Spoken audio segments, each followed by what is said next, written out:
Okay, we're rolling. There's a synergy between electronic music and the internet. Both have a certain fascination with technology and community, and both espouse the do-it-yourself creative ethic. Interesting. Quite so. Meet Karl Hyde. He's the frontman for the British electronic dance band known as Underworld.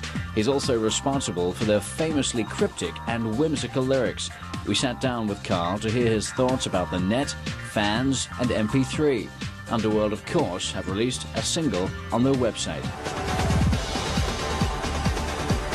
That was a really interesting test, really. I think we hadn't intended it to be a test of our presence on the web, but it was a phenomenal reaction. We had over 1 million hits on that.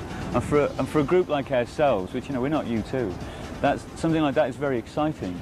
The experience showed Karl and the rest of Underworld that there's a sort of mutual admiration the web allows. What it does do is it conveys the voice of the people that are enthusiastic about the band. And in some ways, that's probably more important. Underworld emerged from the rave scene, where collaboration is commonplace.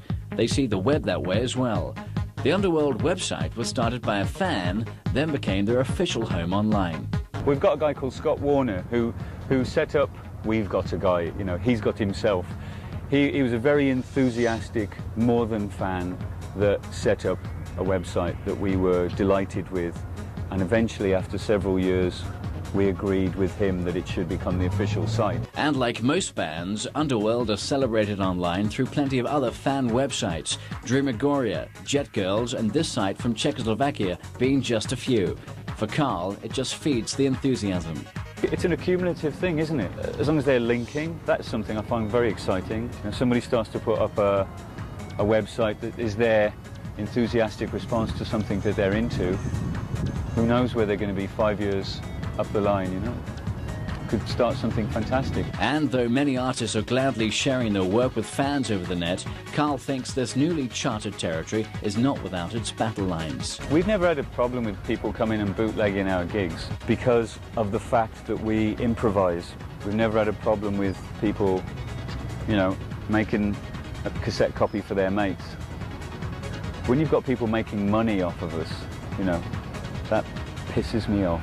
And about that synergy between electronic music and the internet, what does the future of the net hold for bands like Underworld? Don't know yet. It looks intriguing. Looks more than intriguing. But what's important is that we start to make small things in the same way that we did with this band to start off with, selling records out the back of the car. For us, it's important to explore it on a low-key level. The necessity to evolve is paramount.